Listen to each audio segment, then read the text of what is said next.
Hey, did you guys get the news that drought has been declared for the entire state of Washington? Washington's typically blessed with a fairly drought resistant environment in that we have a lot of very large drought resistant rivers that come in from a lot of different areas. We have a large reservoir base in order to keep water flowing to our community. So we don't often see drought as a big issue in Washington. As we've seen lately, the local drought conditions are becoming more considerable.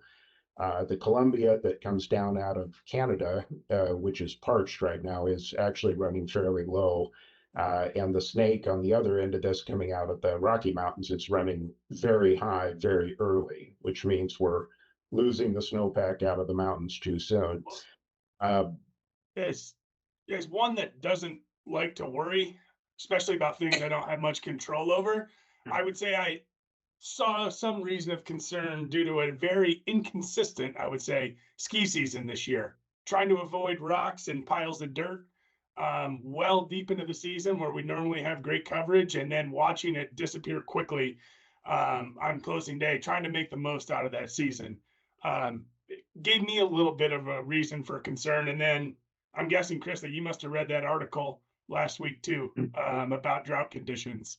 yeah, I sure did. I hadn't been paying a great deal of attention to it, and then checked the soil moisture, which is where the crops live, and noticed that the soil moisture is very low, and we're not predicted to get a whole lot of rain in the next 3 months. We pump an awful lot of water out of the ground in order to feed some very thirsty crops like apples and potatoes. So as the river and the water table levels fall, it becomes harder and harder to get that water out of the ground or out of the river. And the crops also, as you're in a drought, need more water more often. You can get the Columbia River to a point where the big jet pumps that pull the water out of the Columbia and send it up to irrigate our crops can get too low to pull water out. Doesn't happen often, but it's possible, and the setup is there for it this year. What do you think that does beyond the ski reference that Scott was? And I'm sorry to hear about your disrupted ski season there, I Scott. But I know how tough that must have been. But extending the theme there, I mean that has an impact on Eastern Washington recreation as well, right? I mean, are you going to see lower levels in all the recreation rivers and stuff like that, Chris? Is that that we're going to see here? Less people going over there to play golf at some of those courses? They're not going to be watering as much, that kind of thing. Yeah, the reservoirs are in the state are pretty much full now, but they're not going to get any more refill, or at least not much of significance. And we're going into the high use months where people are watering lawns and they have doing all the things with water we like to do when it's nice and warm outside. So those reservoirs are going to draw down, and they're not going to get much of a refill from the levels that they're at now. So it will be less convenient for folks to get to the recreational places, and the water will be a good deal further away than it normally is. What do you guys think about the insurance industry? What's the industry reaction going to be, whether it be crop insurance or just regular PNC carriers worried about wildfire or whatever that a drought potentially brings? Wildfire is certainly helped by a drought, and with just less moisture in the environment. So from an insurance standpoint, it's not setting up to be a great year for the wildfire season in Washington. Last year was not a terrible wildfire season, and we had a real terrible event over here in Spokane. All it took was one day with winds gusting over 40, and that was that. And we had two rather sizable fires that made quite a dent in everybody's results last year. you mean you mentioned that we had a fairly light season, which just sadly is more time for stuff to grow and to create more fuel going into this year. So every year that you have those, unless you're doing the pre-planned burns to reduce fuel loads, any year that we don't have a lot of fires is just time to build up fuel for when conditions are right. Does this add to the underwriting caution that our carriers in Washington are going to be displaying, in addition to the areas they've already displayed a pullback from? Will they be enlarging those areas due to this drought and the conditions you just referenced, Scott? And what does that say to the volume that's going to be landing at the fair plan accordingly? I think insurance companies need to pay attention to where things are going near term, medium term, and long term. And they should be keeping an eye out and watching where new business is coming from and paying attention to where those, are we inside the city limits or outside the city limits? Are we in a PC5 or in a PC9? It's those differences are becoming more and more defined. That PC9 and 10 used to be something we thought was rate adequate enough to deal with the potential for wildfire, and that's clearly not the case. So companies are having to be a lot more selective about what PC9 and 10 they're going to write, if they write it at all.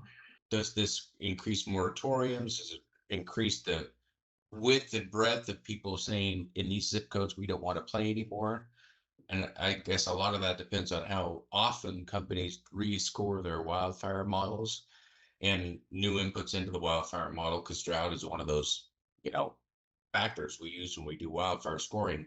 And so if they do it all the time, it could have a big impact. If they trying to score new business and they don't look at it again, they're probably setting themselves for some trouble as well. How similar is this set of circumstances and the drought that we're experiencing now? Now, this kind of stuff has been happening for about decades in California and then in Oregon. What can we expect, or what have we learned from areas down there? There is no meaningful difference between the wildfire exposure in California and the wildfire exposure in Washington, other than the fact that it hasn't gotten here yet. We have an awful lot of wildfire urban interface in Washington, and a lot of it is in areas we don't traditionally think wildfire prone, and that's areas west of the Cascades or out on the Olympic Peninsula. Nobody thinks about Port Angeles or Port Townsend being a potential wildfire exposure, but they kind of are. And when things are dry, we're starting to see fires get very close to Seattle in the suburban communities out there. So we haven't paid a lot of attention. People aren't clearing their property. The trees are steep and deep in their 10 or 15 acres. They don't clean up the ground clutter because historically you don't have to think about that on the west side, or you think you don't.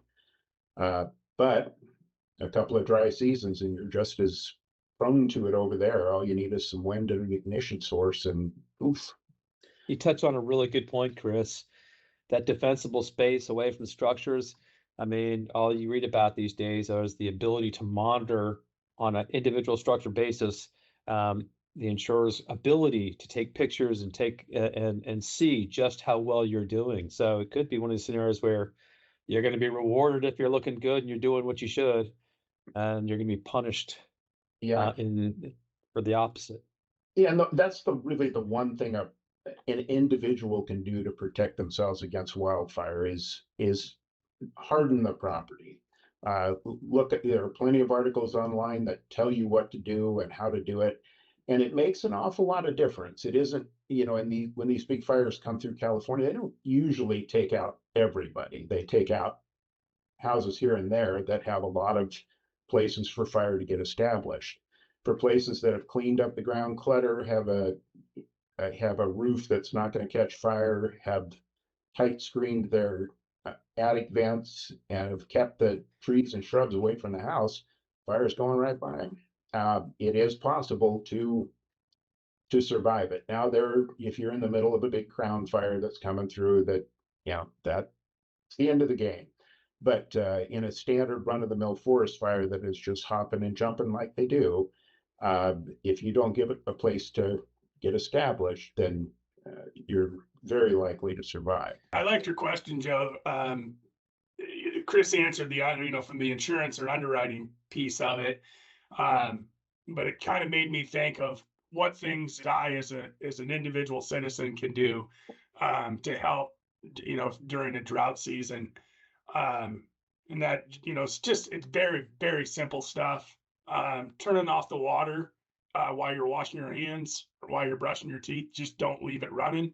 All that little time adds up. Covering up the pools on hot days when you're not in use to avoid evaporation out of the pool.